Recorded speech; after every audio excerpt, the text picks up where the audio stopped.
Hello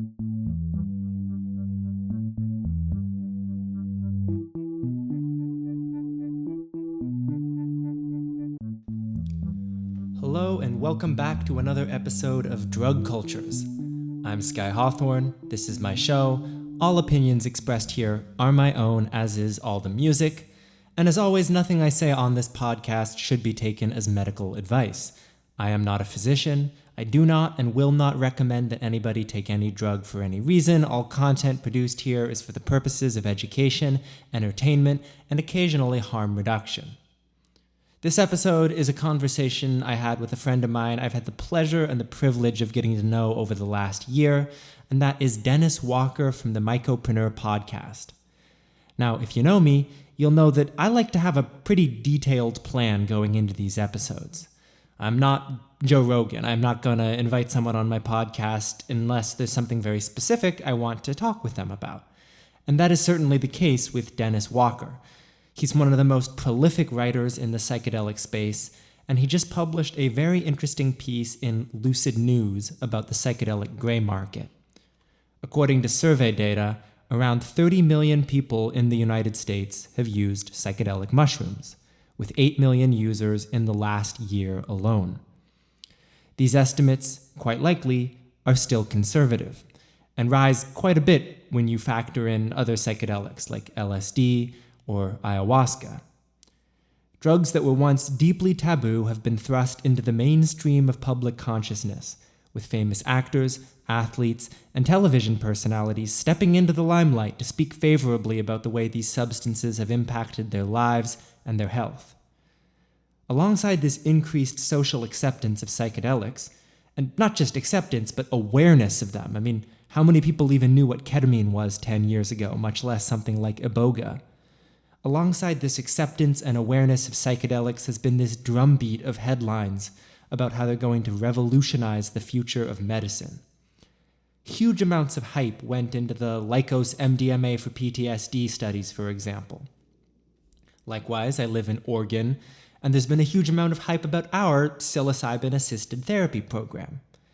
But only around 3,000 people participated in that program in its first year. That's less than 0.1% of the state, which means that the vast majority of people who do mushrooms here in Oregon don't do them medically. They're not paying thousands of dollars for a psychiatrist to act as a trip sitter. So where are people getting their mushrooms? Where are veterans getting their MDMA for PTSD now that the FDA advisory panel rejected Lykos' application? Where are all the young men who learned about DMT from Joe Rogan getting their DMT? In the case of mushrooms, a lot of people are growing their own, that's for sure. But a lot of people just buy psychedelics online. Sometimes they're buying them in brick and mortar stores. And while the quality of these products is certainly variable, and it is always wise to test any psychoactive drugs to make sure there's no contaminants and you know what you're getting, most of the time, these are precisely dosed, high-quality, decently affordable products that you can easily order online despite the fact that they're Schedule I controlled substances.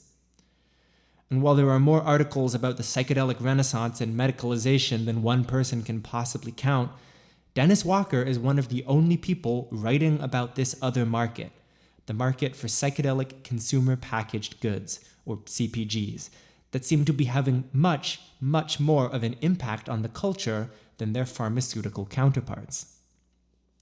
Anyways, I invited Dennis on to talk about psychedelic consumer packaged goods. And we did talk about that, for sure.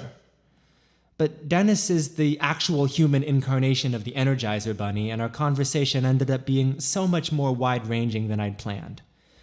We ended up spending a lot of time talking about politics. Is there a role for regulation in the drug space, or should we be focusing on ending prohibition as the primary North Star? I come from more of a socialist background and perspective, and Dennis is an entrepreneur at heart, so that always leads to some interesting discussions. We talked a lot about indigenous sovereignty and biopiracy. We talked about cultural differences between different countries and how they view drugs, about colonialism and exploitation. And we talked a lot about journalism as well.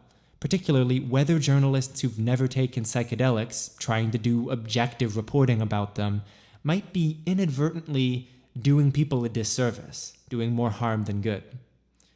I, for one, had a great time recording this interview, and hopefully you enjoy the conversation that came out of it. This is Drug Cultures. Thanks for listening.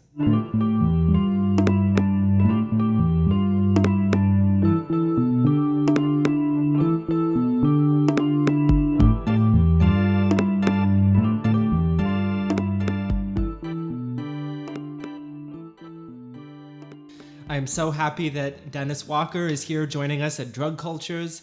Dennis, aka Mycopreneur, is a mushroom entrepreneur, psychedelic journalist, satirist, and dear friend of mine. If you've done anything in psychedelic spaces online, you've probably seen his Instagram reels. He pokes fun at psychedelic culture. You've probably seen his great takes and great journalism as well. He's a very thoughtful guy, and today we're going to be talking about some real stuff. We're going to be talking about psychedelics as consumer packaged goods and the rise of the psychedelic gray market as it exists today. So, Dennis Walker, how you doing? Great. Thanks for having me on, Sky. Hello, everybody. I'm a fan of yours as well. You've got a real comedic streak. I've been watching your stand-up reels that you post, so I think one of these days we're going to have to share a bill if I'm lucky. Oh, that would be amazing. I'd be the lucky one. Yeah, and I was lucky enough to be on your podcast a few months back. So he's got a great podcast, the Mycopreneur podcast. Everybody should go check that out if you're not already familiar with it. So I was thinking we'd get right into talking about the important stuff. How is fatherhood? Yeah, it's been an amazing new chapter in life. I think I'm very grateful that I waited until I was 36 to have my first kid because there's a degree of maturity. I'm not going to claim full maturity, but I'll say that I wouldn't have known at all how to navigate this chapter 10 years ago. And my wife and I have been married for 9 years, so there's a bit of a rapport and foundation there. And it's the greatest thing ever. You know, people will tell you that you kind of have to walk your life back a little bit and you go out at 4 p.m. You know, I don't go out late anymore unless I'm doing a show. Sometimes nightlife kicks off late, as you know. And it's just been a true delight. And I learn a lot about myself and my family, too. You learn a lot about your parents, your relatives, just kind of seeing this child develop. And it's been awesome. So thanks for asking. Yeah, of course. I was very impressed. You know, Dennis and I were at the recent Psychedelic Science conference together. And this was my first time at a science conference, really my first time at any kind of conference. And I was overwhelmed. There's all sorts of events happening, and there's parties, and then there's full days of panels and lectures and community gathering spaces. And I was there by myself. I was there in Denver on my own schedule, staying in my own Airbnb. And I was seeing, you know, Dennis was at like every event that I went to. I show up and he's there already. Sometimes he's in the panels.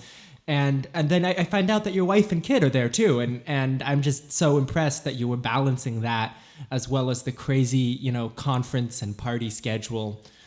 How do you do that? How's that been? Yeah, I think having a partner, a wife who's really invested in the protection and well-being and development and very attentive and attuned to the baby, that's 90% of it right there. So I just look for ways to support them. I would have loved to have been able to bring them out to more stuff. You know, I had some jokes lined up for when I was doing some of the stand-up, getting my kid, you know, bring your kid to work day. He's not allowed at the trap house, so this is the second best thing. You know, we can bring him to the Dome to see his dad do a show. But it's fun, and he's at the point in development now where he's starting to babble. He says dada, kind of few and far between, but he's basically walking. You know, he's like standing up and kind of, he needs some guidance and to balance, but it's a huge blessing. And I think in the context of psychedelics and kind of everybody talks about, like, I had a psychedelic experience and I compared it to the birth of my first child. That was a common response in a clinical trial, I think recently, where people were comparing a psychedelic experience to one of these breakthrough life experiences, like having a kid. But mine was the other way around because I've done a lot of psychedelics and then I had a kid. So really having the kid was kind of like a mushroom trip already in and of itself, instead of vice versa. Yeah, I can only imagine how that must be. Are you still like world travelers? Are you still living in Chiapas? Yeah, so I'm producing a mushroom festival here in the next few days that I'm really excited about. It's caught some pretty big traction regionally. So that's kind of what kept me down here as I fell in with a group of born and raised mycologists who are homegrown. And it's really the first generation, by and large, that is able to bridge a lot of the ancestral ethnomycological knowledge here, which is passed down usually by word of mouth and oral traditions, with the modern science of mycology, of DNA barcoding and sending specimens to a fungarium for analysis. So I really think there's incredible work happening, and it's happening all over the planet, and we can get into that. But I've been fortunate to go to India to their first mushroom festival, and then I've been very involved with a group here in Chiapas and in other states in Mexico.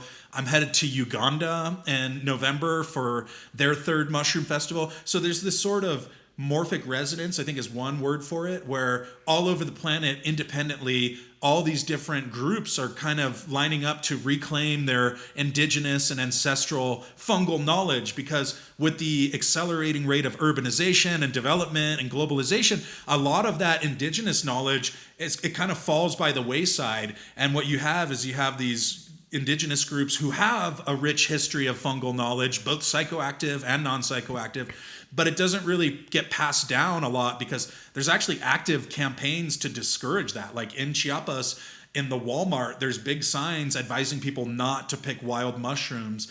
And it's a bit strange, really, where you have this rich, robust body of knowledge, and then they're actually disincentivized in some ways by the government to pass it along. And I've heard the same thing in India. It's kind of viewed mycophobia, like this is not what educated, middle class, or rising income families do.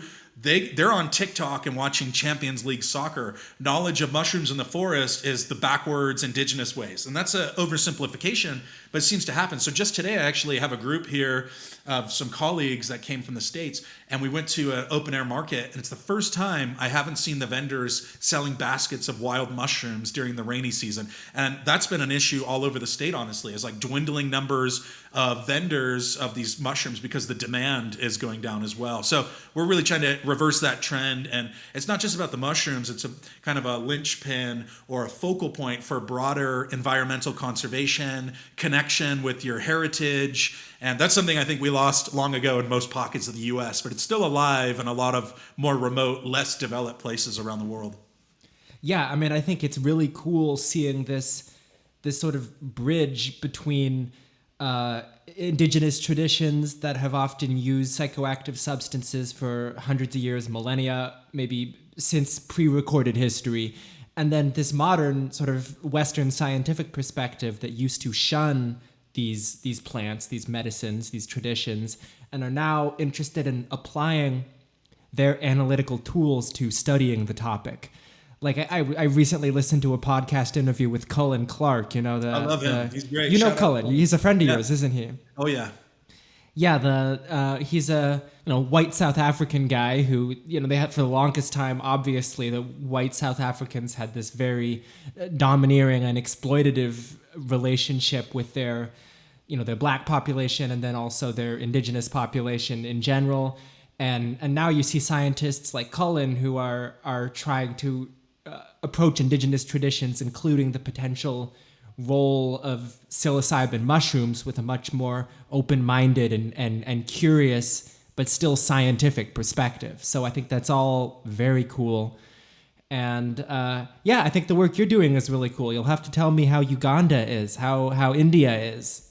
Oh, I'm so stoked. I've always been a traveler. I grew up hosting exchange students, so that kind of shaped my worldview from a very early age. From 6 years old, we had, for one semester or 2 semesters of the school year at a time, students from like 17 countries. So from Brazil, a lot of former Soviet Union, people from Kyrgyzstan, Moldova, Poland, and even places like Malaysia or Ghana in Africa, Venezuela. So I really had this kind of macroscopic view of geopolitics and the world at a pretty young age, when you have people living with you talking about growing up in the Soviet Union and hearing about how they didn't have hot water on command. This is a novelty for them to be able to just choose to have hot water. Or in the case of the Ghanaian student, he was at a boarding school because, of course, for young people, and still to a degree, a lot of people, you think of Africa, or a lot of people do, as being this like wild, untamed landscape, but it's actually really urbanized. And he's from Accra, Ghana, so there's skyscrapers. His father's in import-export dealings, and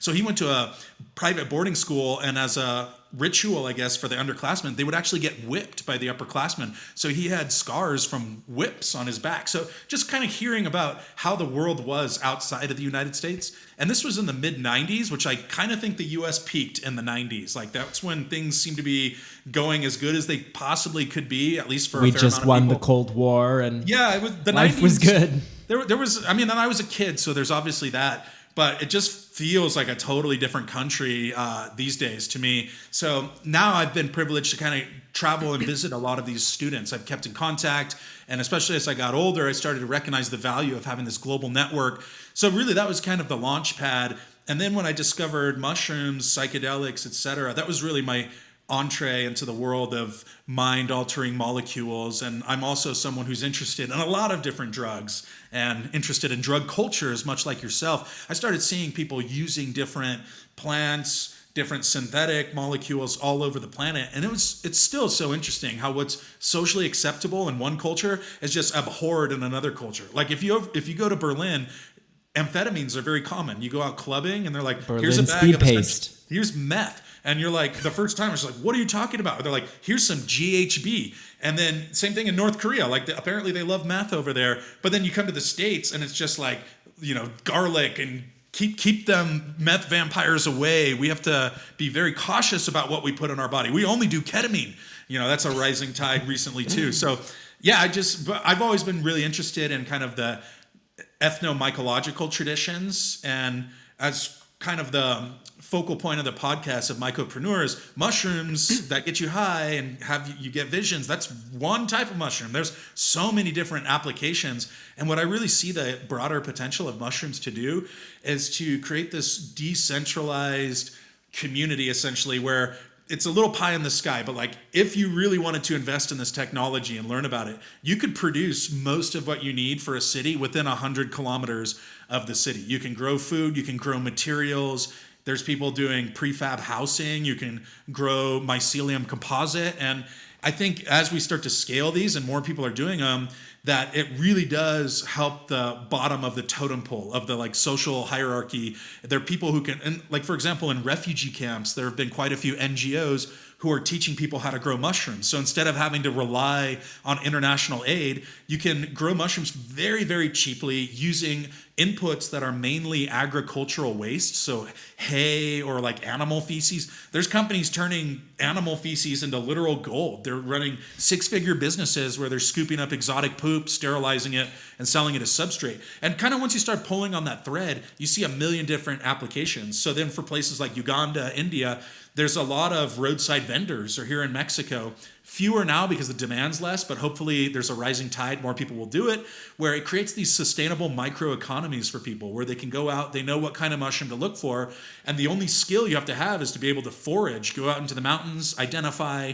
these mushrooms, pick them, and then you have a market. You can sell them on the side of the road. What you don't sell, you can eat. And just to round out that thought, in Uganda, the community Eco-Agriculture Uganda, they've trained over 1,000 women how to grow their own oyster mushrooms. So they're abjectly impoverished women in this region called Hoima, Hoima, that are typically living on less than $1 a day, don't really have much arable land, I guess. There's a lot of issues environmentally and with things like drought.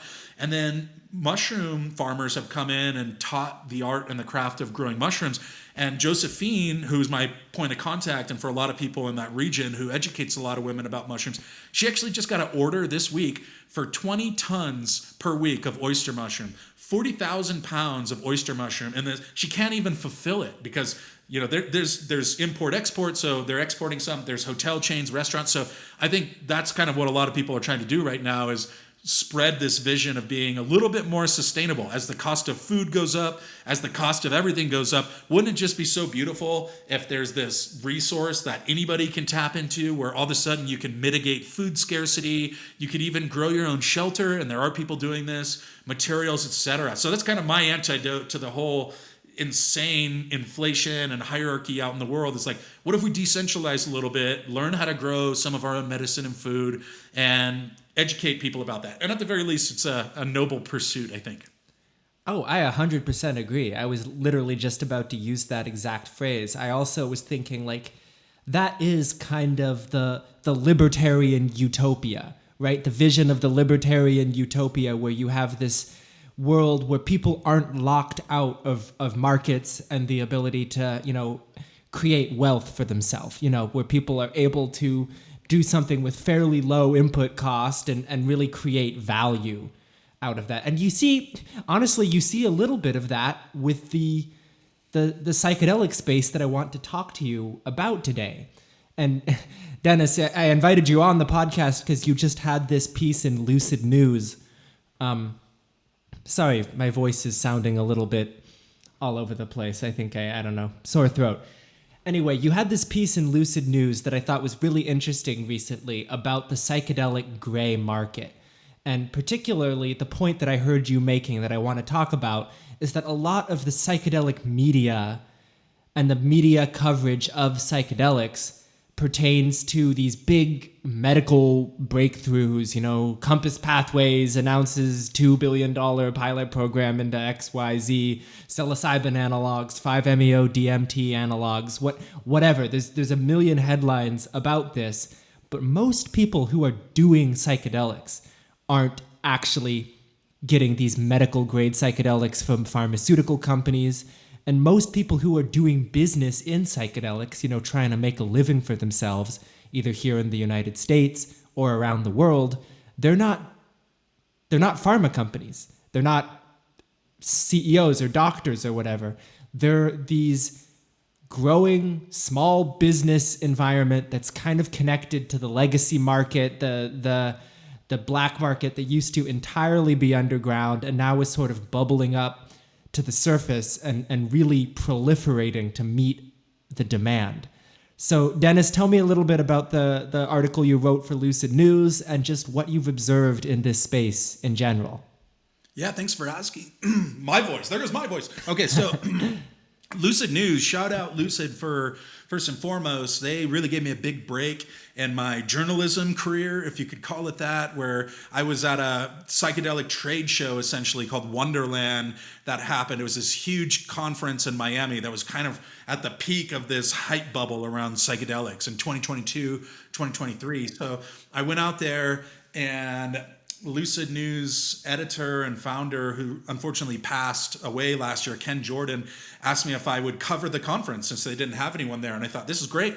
And what I love about Lucid is they really empower writers to be yourself. And I think that's one of the fundamental missing aspects of a lot of psychedelic journalism is there's a fair amount of parachute journalism, people who cover different beats, like wartime correspondents who now all of a sudden are covering psychedelics. And I get that there's a place to be objective, and I think there's room for that journalism. But if you go and analyze, from my perspective, 90% or so of psychedelic articles, they're kind of written by outsiders. And I think that's leaving a lot on the table. So something like Lucid News exclusively focuses on psychedelic journalism, and they give opportunities to people who actually have that sort of personal experience and that gonzo framing in my case. So I think a lot of journalism, the point is to keep yourself out and to remain objective.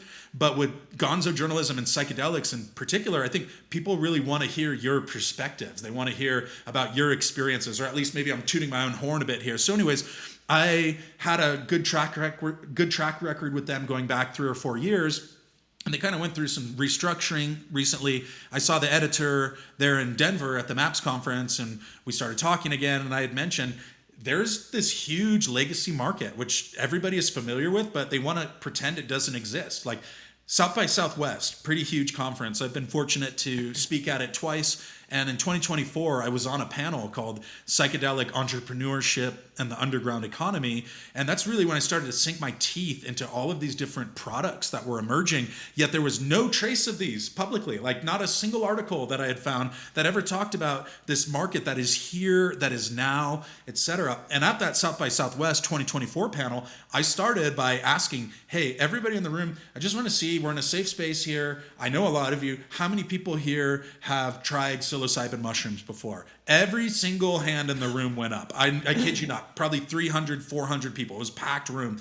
And then I said, okay, now how many of you here have exclusively gotten your psilocybin mushrooms from a strictly legal source? One hand remained up out of the whole 300 or 400 people. And I think that's just emblematic of why aren't we talking about this? Like everybody's getting all these headlines about patenting and commercialization and Lycos therapeutics and stuff. But even the people in those companies are not necessarily getting their MDMA or their psychedelics. I don't want to speak for everyone, obviously, but like generally 99% minimum of people who are accessing psychedelics are getting them from a neighbor, a friend, maybe a gas station in some cases. And, those cases tend to dominate the headlines about how like black market, bad, gas station gummy, make people sick. And that's such a drastic oversimplification because also, as a rule of thumb in any market, why would you want to get your customers sick? It doesn't make any sense. This idea, the old kind of DARE programming of like, it's adulterated, it's cut, these products are bad.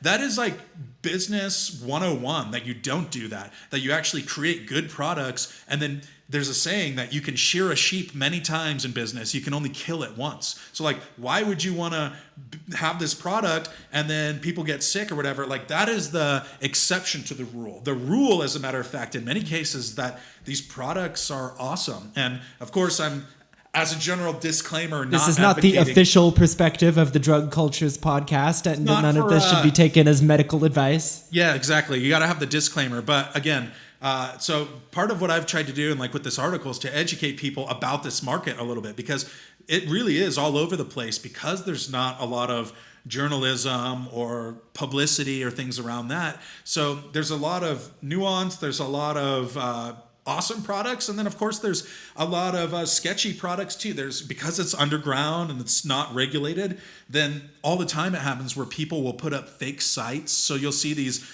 like microdosing brands have to put on Instagram that like, don't buy anything from this store. They use our logo, they use our packaging, you pay in crypto, and then you get ripped off. So I think it's very important to kind of research if you're going to do anything, first and foremost.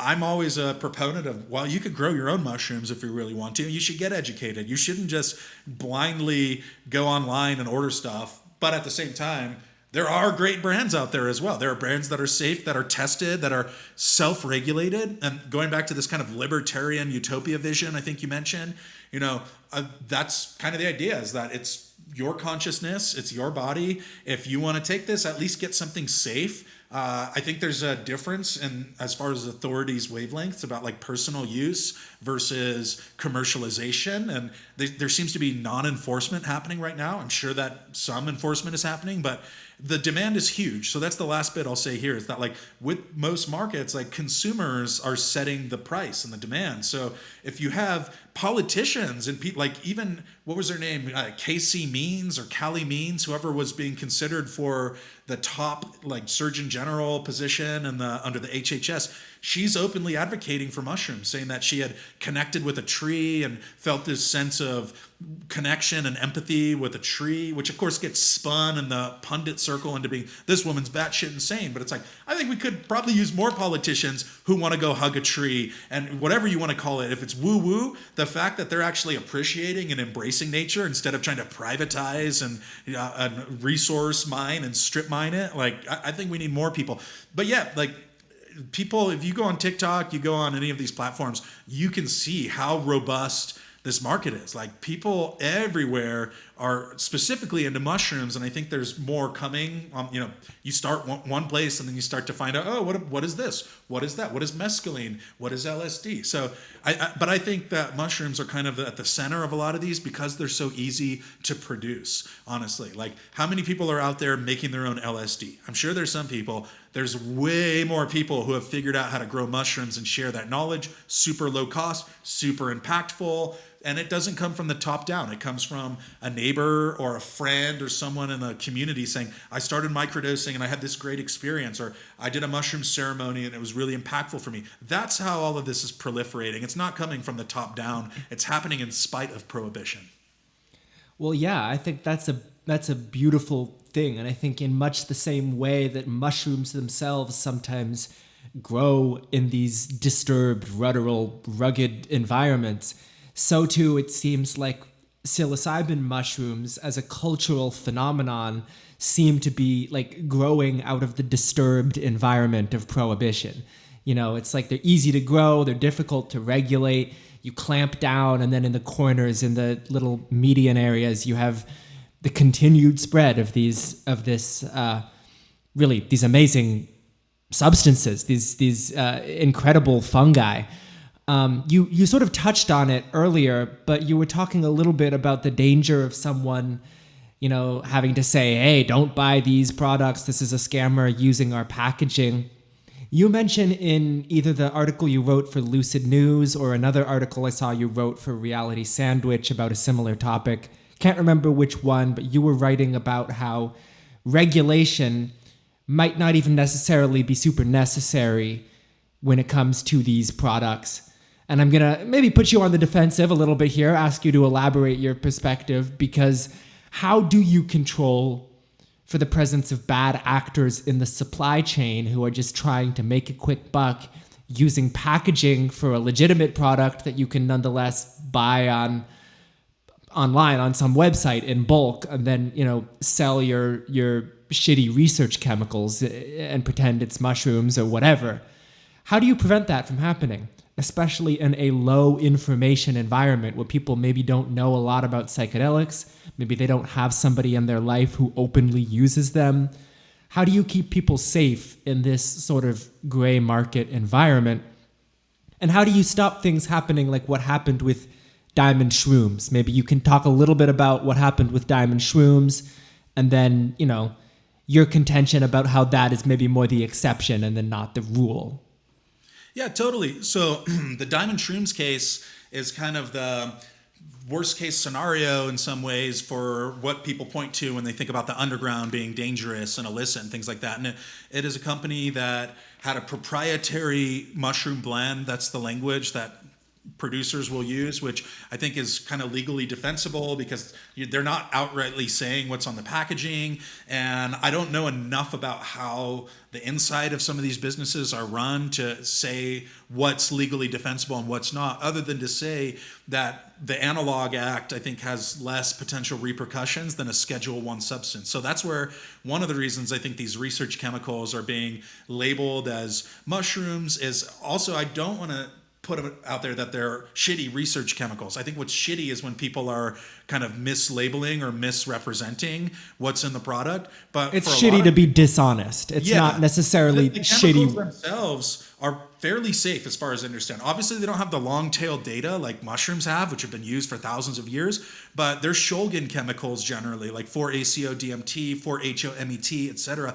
And they have they're tryptamines, so you will get a fairly similar, I would argue it's actually wildly different, but as far as the body and some of these visuals for people go, what they experience, you can see how, especially to the uninitiated, you wouldn't even be able to tell if it was a research chemical or a mushroom, especially how people are using them recreationally. I think that's the other key is like, if you want to do high dose, deep personal work, that's almost a separate branch. A lot of people just want to eat some chocolate, go to the movies, go to a party. And I think that's fine, but obviously there should be a degree of self-regulation.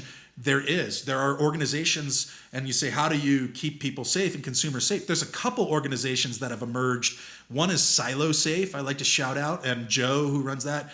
I met Joe. He's quite a guy. He's a character for sure, but the mission is beautiful, and that's where you can certify that these products have been tested, that they're trustworthy, that the labeling and packaging is accurate. And for example, Anthony from Shroomski also has the Shroomski Challenge, where they're working with extremely established labs or people who really know what they're doing, who are running HPLC testing or different testing and analyzing what's inside of a product, and then you can get a label on your packaging essentially that says this has been third party verified. So that's one degree of regulation or of self-regulation right there, is having these kind of consumer protection groups internally. And word gets around. Like if you go on Reddit, you can find so much information about certain brands and different people's experience. And then there's a bunch of testing labs popping up. So like Oakland Hyphae, I like to shout out. We've been rocking with them for a minute. They run the psilocybin testing cup and have been for a number of years. There's Triptomics out in Colorado. Rose Hill Labs, I believe, is one. And quite a few other ones where, like for example, with Triptomics, you can actually go on their website, TRYPTOMICS, Triptomics, and it's elevated product testing. So it's not just mushrooms. They've got categories for mescaline products. They've even got one for iboga, although there's not much there currently. But I'm curious to see if we see a CPG market emerge with iboga. Because, for example, I think I've already seen iboga package, but very few brands. That's a hot button issue for sure with the whole Nagoya protocol. We can get into all that. But essentially, people who talk about access in a medical term, they're talking about a very prescribed and narrow form of access, which is insurance paying for this. And I think, to a person with a hammer, everything looks like a nail. So if you're part of the medical system, this is what access means. But to me, that's kind of a bait and switch, because there's already access. There's already a ton of these different experiences, molecules, chemicals are already out there, much easier, much cheaper, much more direct to get right now. You do have to do a little bit of due diligence, but I would argue that whatever you're doing, you should do some due diligence. So, and then finally, I could make more points about this, but the point that like regulation will somehow protect consumers, that has just not been the case. Like look at even food that's been approved with, a lot of these food colorings and dyes and preservatives, etc.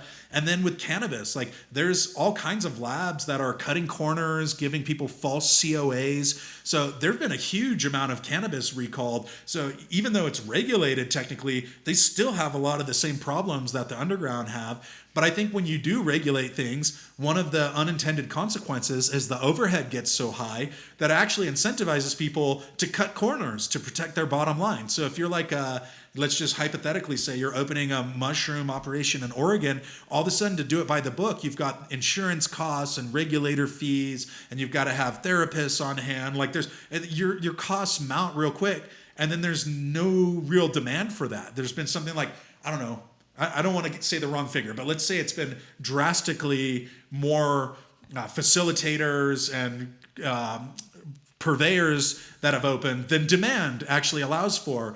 And in Oregon, something like 20 or 30 kilos of legal dried psilocybin mushrooms have been consumed through our psilocybin assisted therapy program. It's legal. Psilocybin is legal in Oregon, but it has to be through like a with a, like you were saying, with a psychiatrist on hand. It has to be through the medical system. You have to get a specific license from the state to do it, and costs for a session can be like $3,000, and insurance usually does not cover that.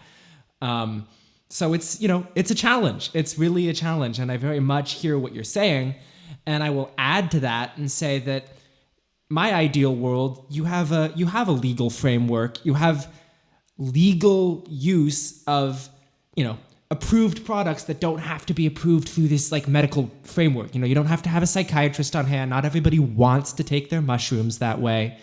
But for instance, if somebody who runs a gas station is going to be selling any psychoactive product, maybe they have to, and they're buying wholesale from someone, maybe there are standards they have to meet for, because that gas station owner isn't going to know anything about mushrooms. He just wants to stock his shelves with good shit.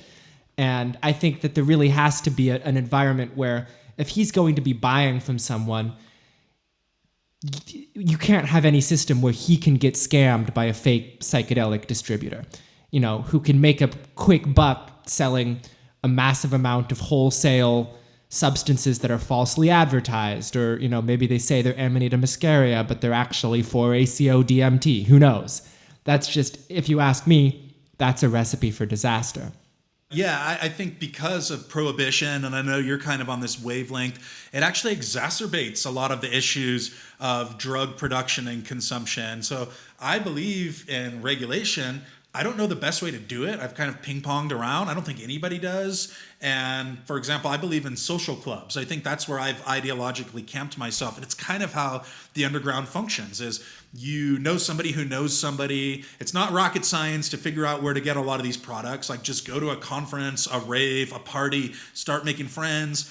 And people who don't do that, though, I think we've been conditioned to productize everything in the United States. So it's a little bit ironic seeing like mushrooms all of a sudden get turned into like this hip lifestyle addendum where you have like the sprays and you have the tinctures. And that's kind of a polarizing divide right there. There's people who say, don't alter the mushroom. Or for example, with cannabis, like it went from this beautiful sun-grown plant all of a sudden to intensely engineered, I call it military grade cannabis, grown under fluorescent lights, optimized for potency. And I do believe that's causing some problems for people. I don't know, obviously if people want to do it, great, but like it's a totally different product once it becomes commercialized. Just like tobacco. We're seeing, that was probably the first victim, tobacco and coffee, of biopiracy, where like my understanding is with coffee, almost the entire global market when it first started came from one plant that was smuggled out of Ethiopia. And I heard a lawyer for one of the big psychedelic companies say that at Harvard. So it feels like there's some gravitas to that story. But the same thing's happening now with different mushroom strains. People will smuggle them out of countries and then domesticate them. And it creates this whole ethical dilemma essentially of who owns the IP for these things. So there's so many different rabbit holes you can go into, and that's kind of why I launched the podcast. And I think the CPG psychedelics, they're interesting. Like I've definitely done quite a few of them, and that's not the only way to do it though. You can grow them yourself, and you don't have to have a MDMA gummy, but it's an option that exists. Well, you mentioned biopiracy, and earlier on when we were talking about Iboga, you also talked about the Nagoya Protocol. So talk a little bit about what that is. What is the Nagoya Protocol? How does it relate to the issue of Iboga and Ibogaine in particular? And then also just generalize it. Let's talk a little bit about biopiracy in the psychedelic space, specifically with regards to some of the issues that brings up with psychedelic consumer packaged goods. Yeah, and you're definitely pressing a button here, a nerve in a good way, because I have a axe to grind with some of the operators, a lot of them. And for example, to me, this idea of like, we're going to take an African shrub from Gabon, from this country and these people who have been colonized for hundreds of years and subjected to brutality, and we're going to medicalize it and do this whole PR campaign around it, but we're actually going to sell it in Mexico, which is another country that's been colonized and brutalized. And the prices that these centers are charging, I think in some cases $10,000, $12,000, to me, it just seems ridiculous to transplant this iboga from the Gabonese and the Bwiti, who are the ancestral guardians of it, and then bougify it and make it available for five-figure sums to Americans, essentially, by and large, and Europeans who go down to Mexico to consume it. And many of those centers are in direct violation of the Nagoya Protocol, which is put in place, as far as I understand it, to protect indigenous IP and to make sure that Gabonese or wherever you are in the world, that the stewards of these traditions and plants, et cetera, have a seat at the table and have some say. Now, it does get complicated because, for example, in some tribes, you'll have one group says, we want this and we want the money and we want to be part of this, and then the other group says no. And I know that there have been mushroom researchers who have run into that, where they're trying to research the mushrooms, the psychoactive mushrooms, the funga of an area, and then the indigenous people don't want that knowledge shared. So it creates sort of a gap in a lot of the global archiving of different fungal species. That's ongoing right now. So with this idea of the Nagoya Protocol, though, it's to protect indigenous IP. And then a lot of the marketing claims that are going out around iboga, and I think this is a really interesting subject in general. Like, I personally, from my intuition, not a scientist, not going to die on this hill, but I do think it's a point that should be made that the iboga for addiction, and that's mainly what it's been marketed as for opiate addiction, et cetera, that's the only one that's actually exhaustively been studied going back to the 80s and 90s for that particular receptor response in the brain. But you have all these other plants and molecules that also can catalyze these extraordinary states, and people do credit those with helping them wean off of alcohol, smoking, opiates, heroin, et cetera. So I just find it interesting that out of the whole planet and all of these alkaloid containing plants, that there's this one shrub in Africa that's being used off label essentially by Western medical paradigms to address this one issue. Because same thing with ketamine in a lab setting, it's being used off label for a lot of these kind of psychedelic experiences. Like if you go to the Bwiti and you ask them, what do you use iboga for, especially historically, it's not for opiate withdrawal or addiction. It's to access these divine states and to have a rite of passage, essentially. So I think in the West, the way we try to medicalize things, we try to pathologize and pick and choose and be like, well, we're going to take this plant or this medicine from this tradition, completely decontextualize it, plug it into our tradition. We're going to have you pay $10,000 and you get a nice gift bag and you get an eye mask and you get to have some cool music. Again, if it works for people and seems to clearly work for people, I also am fully on board with people doing that. But I think that it's a bit of an oversimplification, a bit of a reduction, and especially the way that some of these centers operate in countries that don't really have strict regulatory pathways or approval. It's kind of a Wild West. So they don't have to necessarily abide by the Nagoya Protocol. And I don't think any of the centers have. There's one called Ambio that I understand has a synthetic extract. I don't want to say too much because I don't know too much, but they have made it a point to say that it's the first Nagoya Protocol compliant iboga extract, which implies that all the other ones are not Nagoya Protocol approved, etc. And it's like we have rules in place for a reason. So either these rules apply equally or we have no rules. And just because a center is dressed up and costs $10,000 and has a nice resort, if they're not abiding by these international conventions, then I don't know, why do we have the rules in the first place? So yeah, a lot of thoughts on this, and I'm kind of just trying to direct them into one semi-eloquent response. So hopefully you got something out of that. I think I got a lot out of that. And, I'm glad that you talked about the sort of way in which Westerners who use indigenous or plants that were indigenous medicines and try to pathologize and medicalize them for specific indications. I'm glad you brought that up. And I'm glad that you brought that up with regards to the Bwiti and Gabon as well. Because from my understanding, not only have we pathologized this sacred plant as a potential silver bullet for opiate addiction, but we kind of introduced opiate addiction to West Africa. I don't think there were a lot, or maybe even any, naturally occurring opiates in the region. And then from my understanding, tramadol and other opiates, but I think tramadol was the big one. I'm sure there's now a heroin fentanyl problem there, like there is everywhere. But we did biopiracy on this amazing silver bullet that they have for our opioid addiction. And then in return, we gave them opioids to get addicted to, which is just, and if you see addiction as a disease of despair, if you see addiction as of many things, an indicator of economic hopelessness, I'm sure that by not properly compensating the Gabonese and other Africans for all of the resources that we have plundered from them, we have also increased the preconditions for addiction. So it really is, it's something that we need to talk about more in the psychedelic space, and it's something that I am glad was discussed at the conference recently.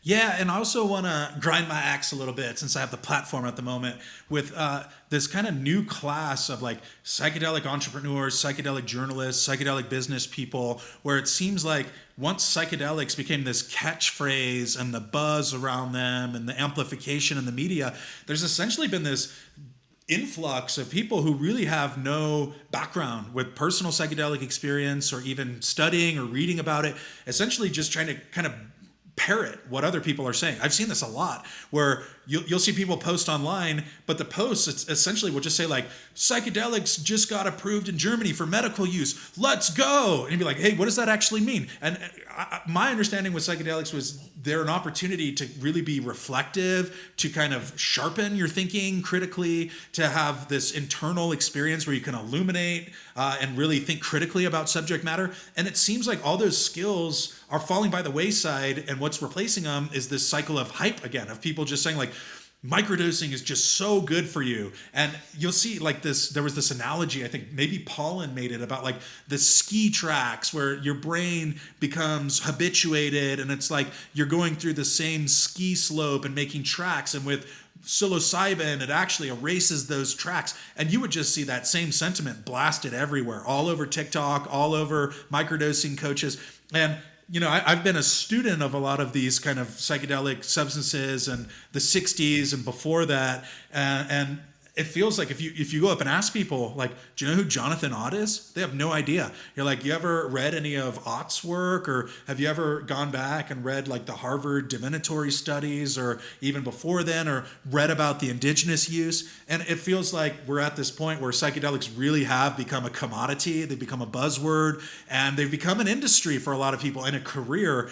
And so I try to not involve myself too much. It's like I like to have one foot in that world for sure. You kind of have to play the game. It's gotten a little political, literally in the sense of politics. But like in my heart of hearts, I'm just a devotee to these incredible experiences, and I'm milking it, I guess, now that I get to have this kind of conference circuit that I'm on. Like, so I do play the game to a degree. But yeah, I mean, I'm shocked that psychedelics have become mainstream personally. Like that, 15, 20 years ago when I was really into them, they were not a mainstream concern. Even in places like Silicon Valley, I went to school in San Francisco and was connected to a lot of these psychonauts from the 70s and 80s. And it wasn't really in vogue. Like I would say a lot of the Silicon Valley 2.0, which I do think is sort of following the curve of commercialization and productization.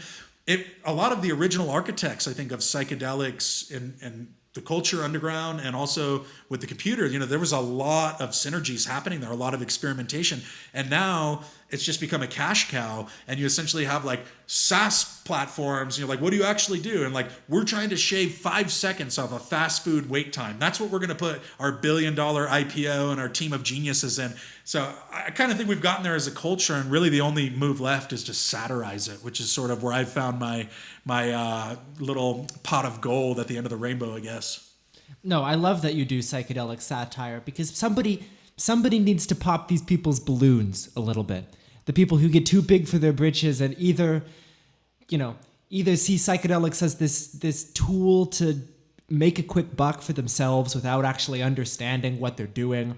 And that ranges from bad exploitative shamans to, CEOs of companies that are pharmaceutical companies that are trying to pivot into this direction without really understanding the space at all.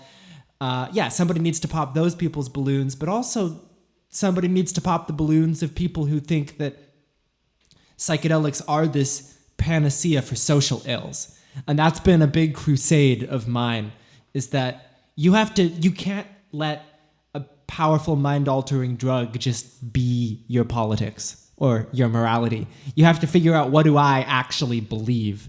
And you were talking a little bit earlier about what's her name? Casey Means. I can't remember which of the siblings it was who was being considered for that role.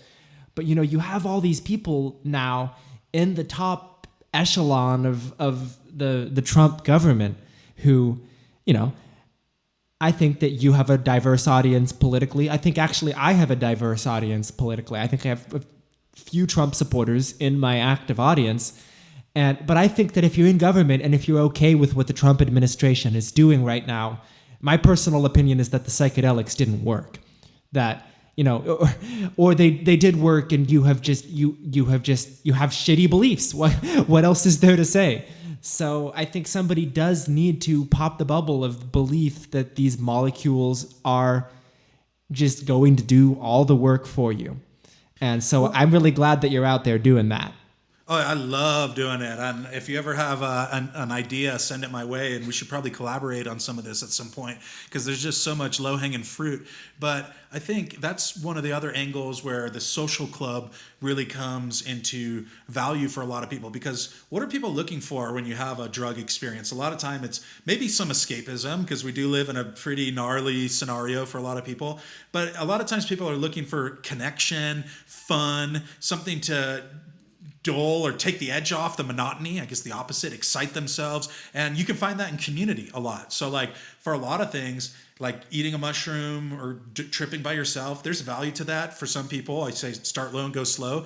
And I like doing that, but also there's value in that community connection. And like, we're going to all take some MDMA and go to the concert together or whatever. And I think social clubs can be great for that. Or like, for example, District 216 has done a great job. They're a psychedelic social club in Santa Barbara. They produced an event in Denver that was concurrent with the MAP psychedelic science. And it was actually almost in a way like the island of misfit toys, where it's like a lot of people who didn't get selected to speak at the MAPS conference said, we're going to do our own thing. They got 1,500 people out there, and there were a lot of molecules floating around. It was people looking after each other. This whole element of harm reduction, or some people call it risk reduction, is embedded in psychonaut culture. And that's another example of like, people who have been doing this for a long time. There are some social codes, I think, about like how you take care of people, the whole idea of set and setting, like, and now that it's become commercialized and in vogue and a lot of mainstream media and people are, if you had to lay blame on them, I would say that there's some blame due there with the amplification and the endless promotion for the last 5 years. Well, now people are thinking that it is some kind of panacea because a lot of these media narratives run with it, like sensational headlines about like, he took an ancient psychedelic and his alcoholism disappeared. You know, just this, you see a lot of these kind of hyperbolic headlines. And then of course, there's a profit incentive for a lot of people. So things like microdosing coaches, like I do believe they can really be advantageous for a lot of people, but there's that sense of like, I'm going to enroll in an online course. I'm going to do 6 weeks or whatever, 6 months of coursework. And now I'm qualified to provide people not only with the substances and help them get them, but also to be this sort of guru life coach.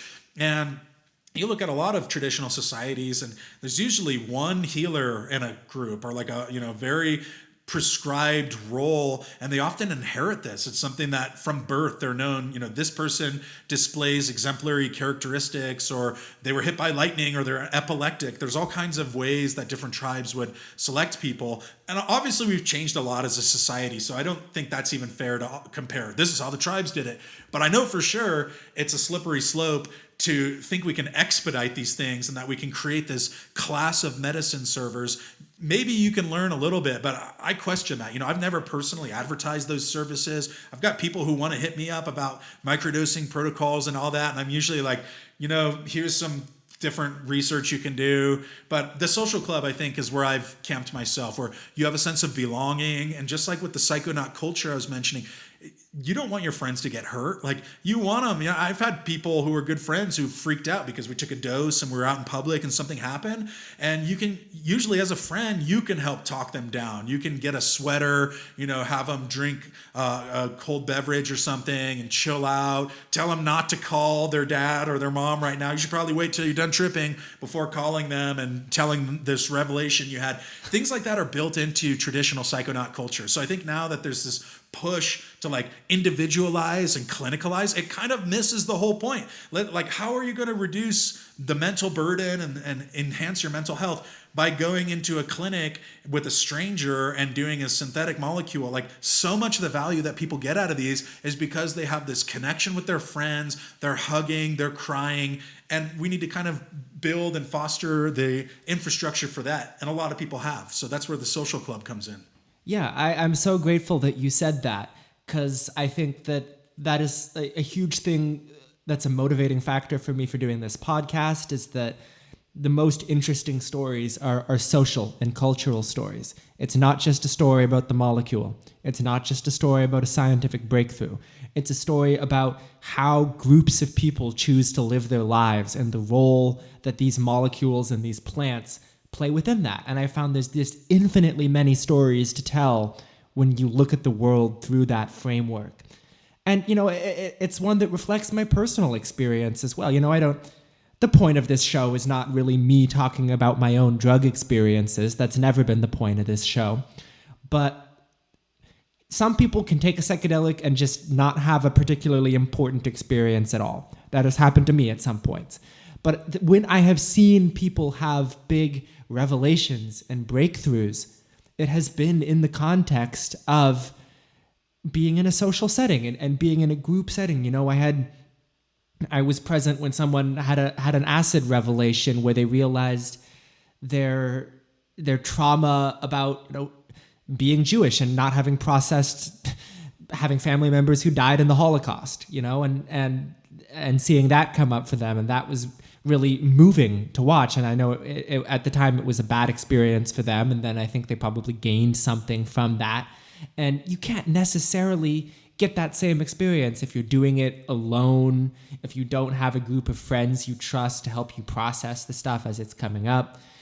And I know that I've sort of been ragging on or pumping the brakes on people overhyping psychedelics, but I do think these are, for a lot of people, really incredible and moving molecules, and the social experience is such an important part of that. And I know we probably should wrap up soon-ish, but I wanted to ask, looping back to the psychedelic consumer packaged goods, do you think there's sort of a social component to why it's a little bit safer in the psychedelic gray market than it is in the gray market for other illegal drugs that are similarly scheduled? Like, if you're buying heroin online, you should probably assume that has fentanyl. Like, you should probably just assume that's what you're going to be getting. I don't think, but when I've talked to heroin users, that's basically what they say universally. And I don't think you can make the same assumption about a psychedelic product. I don't think you see the level of contamination. I don't think you also don't see the level of people hiding their use. You don't have to go as far into the deep web or dark web in order to find psychedelic vendors. So do you think that has to do with enforcement, maybe less enforcement on psychedelics? Or do you think that has to do with the fact that these molecules seem to foster a community of people who love them and believe they are beneficial? Yeah, probably that last part. I think it helps with psychedelics specifically that there's so many stories of triumph and victory and hope for people getting off of opiate dependencies or getting off of alcoholism or whatever. And you hear these stories a lot. Like, I think that's something that motivated Rick Perry with his whole push with ibogaine, is that he had talked to a veteran, and that you hear this a lot where it's like somebody says, my son had this breakthrough experience, it helped him. So there definitely is a psychedelic exceptionalism. People want to say it doesn't exist or whatever, but like it's clearly something about this class of drugs have become socially acceptable, and it's okay if you do it. Like, if you go to a house party and you bring your own heroin or something, it's probably not gonna be very favorably looked upon. I would venture to guess most people would ask you to leave. But if you bring mushrooms or you bring LSD, that's seen as kind of this cool, safe, healthy, sexy drug, for better or worse. That's kind of where we are. I think that in spirit, the idea of leveling the playing field and saying that something like heroin or opiates and psychedelics are not all that different. In theory, I can see a lot of value there, but in practice, I think that argument often falls apart. And if we had a clean supply, like, that'd be interesting. I've tried opium several times, and I tried it in Asia where it was straight from the farmer. What did you think? Yeah, I don't think I did enough. I think I was a little bit scared. So I definitely had a pleasant experience. Once in Laos and once in India. I wish I would have done more, but I also really know myself. And I'm not at a point where I need to pick up another infatuation with a molecule. So I'll probably try it again at some point. But three different ways I'd consumed it: smoking it in water, which is how they were doing it in one part of India, some kind of paste, and then a really gummy, thick paste. So I'm personally very interested in the history of opium and the use over many centuries, and also how we got to where we are today, where the only people that I've known who have died from a drug have died from opiates, essentially. And you kind of see how it can totally possess someone's life. I know this is a really complicated conversation, but I've seen that happen. Like my roommate in college actually died of an overdose, and it was legal, quote unquote, right? They were getting Percocets, and then they started getting the 80s. I forget what they were, but you can kind of see these people withdraw from public life. So how do you corral that? I don't know. I know a lot of smart people are working on that. I believe in the idea of consumption sites. Like I was just talking about this in regards to cannabis and psychedelics, like in Freetown, Christiania in Copenhagen and Denmark. It's a super safe country. Violent crime is virtually unheard of. And then there's this squatted military base where you can go openly buy hash. And they were trading heroin there at one point, although I think they cracked down on that because then there were other issues that stemmed from that. And the rest of Copenhagen, cannabis is not tolerated. So you don't see people smoking in the park, or generally, at least I didn't. But it's in this one circumscribed area. And again, that goes back to the idea of the social club. Like if you're going to have people who are using this substance, then there should be a place where they can go.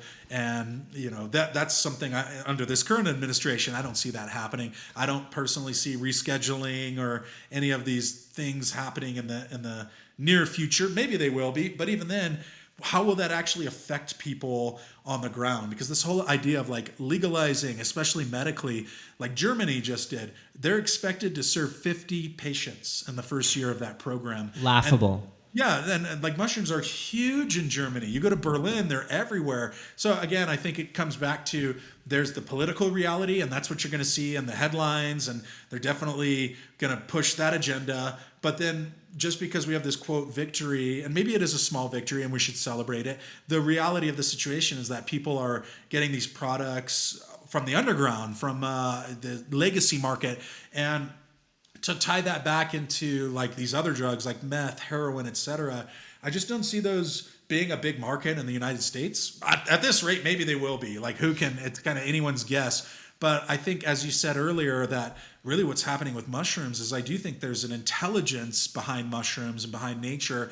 And they're coming out at this time when there's this sort of like death spiral that seems to be happening in our culture. Just look at what's happening with the polarization and the inflation and the suicide rate and the addiction rate. Like one could argue that these conditions are being intentionally created so that people have to buy different services and products to try to escape it temporarily. But I think mushrooms really fundamentally, in my experience, challenge that whole way society's set up. And a lot of people who have that experience, they say, okay, I don't want to drop out of society, but I don't want to play that game. I'm going to find a way to exist within the matrix without letting it dominate and defile and violate me.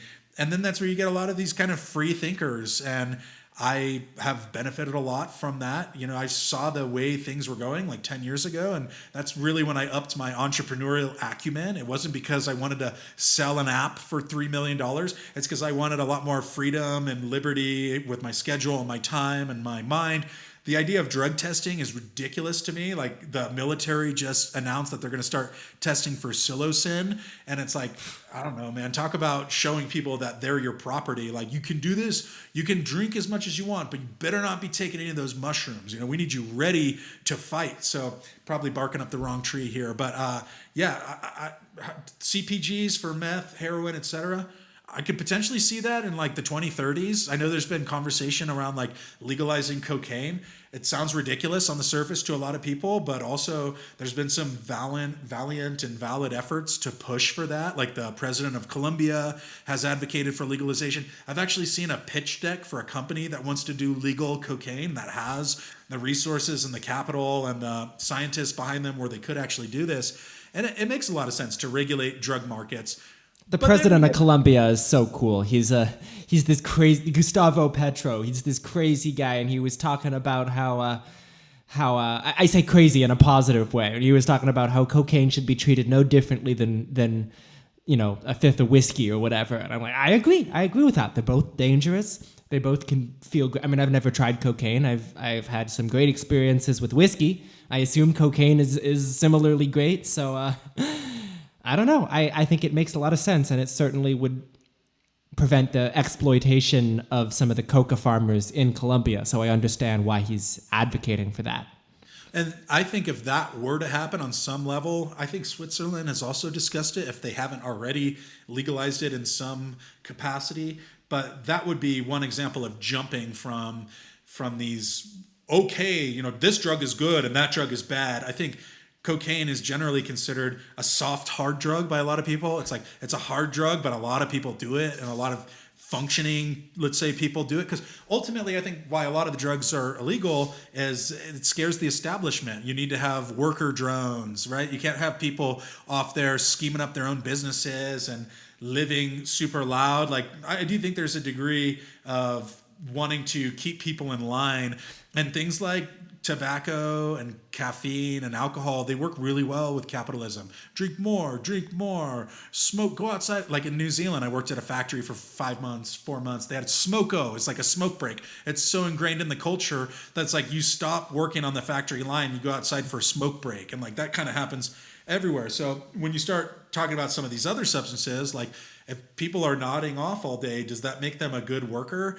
And obviously this gets into the whole class system and all that, but like these are really deeply ingrained societal issues that our generation gets to grapple with. Lucky us, right? I just feel like so many of the last generation just got to kind of check out and not really be a part of a lot of these things that are happening. They're just like, we've got our social security and we've got our comfortable McMansion and life is good. So we don't really need to rock the boat. And that happens in other societies too. Like I lived in Saudi Arabia and worked there, and they didn't participate in the Jasmine Revolution like Tunisia, Turkey, and all these countries did, or Libya, because they're Western aligned. Well, they paid them. They literally, they're like, here is an extra $3,000, $4,000 for everybody. Like, it's the same thing. Like, you make people complacent, just like, here, let's give you a bunch of money. You're not going to rock the boat right now. So I think our generation, we're rocking the boat because we can't afford the same quality of life in many ways. Like, I'm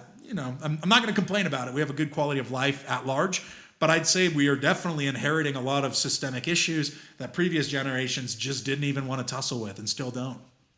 Man, I had a bunch of notes here of things I wanted to talk about in our conversation, and we got through like half of them, and we talked about a bunch of crazy awesome stuff that I totally did not predict that we were going to talk about. So this has been a really cool conversation. Dennis, do you have anything you want to promote? Do you have any last points you wanted to make for the drug culture's audience? Yeah, first off, I'm just really grateful to be on here, and I really enjoy our discourses when we get a chance to connect. I hope that you write some more for Mycopreneur. I'll pretty much publish anything you write. So as far as things coming up, Global Psychedelic Week, I'm a co-founder of, and that's going to be a really interesting project. It's November 3rd to 9th. It's online, but we also have a bunch of in-person events and like 50 plus cities. We're aiming for 100. So Buenos Aires, Amsterdam, LA, New York, London, Goa, India. And it's this idea of being diplomatic and connecting all of these different communities that are siloed off. I think we look at a lot of the issues that are happening in the US, and a lot of the psychedelic industry, quote unquote, this emergent industry is focused on the US, but really this is a global concern, and we're a very interconnected global village. So this is our push to try to get people from all over connected to each other and use these as tools of diplomacy for being able to advance dialogue in these really challenging pressure points for a lot of people. So I think psychedelics do have a potential in that regard to be able to humanize people and to see people as, like, for example, I've heard the claim that like maybe Israelis should be taking MDMA to be able to amplify the empathy with what's going on over in that region. It gets really hairy really quick when you talk about these things, but I also like to lean into a lot of the challenging situations. So I know that there's been work over there with Israel and Palestine to try to absolve some of this really deeply rooted historical and awful scenario and I've personally been to both countries and spent time over there as well. And that's something that connected me to some of these other groups that are working on it, etc. So I want to do that, but all over the planet, not just in that one area or situation. Like we have a real empathy gap right now in the United States, and people, pointing at the other. There's a lot of othering going on. So I do think psychedelics can at least help people broach that gap and be able to put some of the politics aside and see people as a human. Does everybody do that? I don't know. I doubt it. It doesn't necessarily seem like it's working at the moment, but I think there's a lot of good work being done in that arena. So Global Psychedelic Week, November 3rd to 9th. That's going to be a big one. And then I host an incubator every Thursday for mushroom entrepreneurs, because the operating ethos behind Mycopreneur is like myco for mushrooms and preneur for entrepreneur, is that if more people could scale their own ability to be entrepreneurial and have business savvy, that you could have a lot more freedom over your schedule. You can do a lot more good in the world. Like, how much good could people do if they didn't have to go punch the clock just to barely survive? You know, that's, I think, the situation we're in right now, is like, a lot of people are taking what we call bread jobs. And I've had to do those before, before I really upped my game in this whole entrepreneurial solopreneur space. Like, I've had to work really shitty jobs, and it just sucks the soul out of you. And who has time to fight the power and to imagine a radically different world when you're sapped from work, and you have to be drug tested, and you have to be on time, and now I have to have a car to get there, so I have to pay for insurance and gas. So the idea of the Mycopreneur is that you learn how to leverage the mushrooms essentially and make it a two-way street. Provide some value for them, don't just extract. Try to be serviceable. And if you can devote more time to that, I think it opens up time for fighting the power, if you will, or dialing in systemic change. I think mushrooms have a real future, and the future is fungi. And I think between the food security and things like materials and the radical regenerative model that mushrooms and fungi can use, I think those can be adapted to scaling one's entrepreneurial acumen. So every Thursday, we have a bunch of mushroom entrepreneurs from all over the world come and join us. And that's all in the Mycopreneur newsletter, which goes out Thursday morning. You can join us. It's free. Come hang out, get your finger on the pulse. We'd love to have you. Those are probably the main things. You all should subscribe to, the Mycopreneur newsletter. I give that my stamp of approval. And yeah, thanks, I'm glad you brought up Israel-Palestine as well. We don't have time to get into it now, but if you want to hear more of my thoughts about some of the intersection between drug enforcement, psychedelic policy, and the Israel and Palestine, I have a couple episodes where I talk about it. Episode 7, Israeli anti-foraging laws, and episode 15, maps Israel on the weaponization of collective trauma. So I go deep dive into that. Very interesting stuff. You should also listen to Mycopreneur, Dennis's episode. I forget who we interviewed, but you talked about mushroom houses in Gaza, which I think was a really interesting episode. I'm glad you did that. Where can people find you? Mycopreneur, Mycopreneur. Hit me up. I love connecting with people. It's a labor of love, but I really love community building. So I want more people to succeed, and kind of rising tide lifts all boats. So yeah, check out Mycopreneur. Easy to find, mycopreneur@gmail.com, or reply to the newsletter, or hit me up on Instagram, Mycopreneur Official. And yeah, let's work, let's build.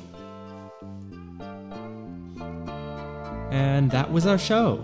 Thank you all so much for tuning in. As always, if you enjoyed what you heard, give us a follow on x.com, the everything app. My Twitter handle is @drugculturespod. Give the show a follow at consciousness_cultures on Instagram, or shoot me an email at drugculturespodcast@gmail.com. I always like hearing from people who enjoyed my stuff, so if you have any questions, or you think I got anything wrong, or you have an idea for an episode or a guest you'd like to hear from in the future, I am always all ears.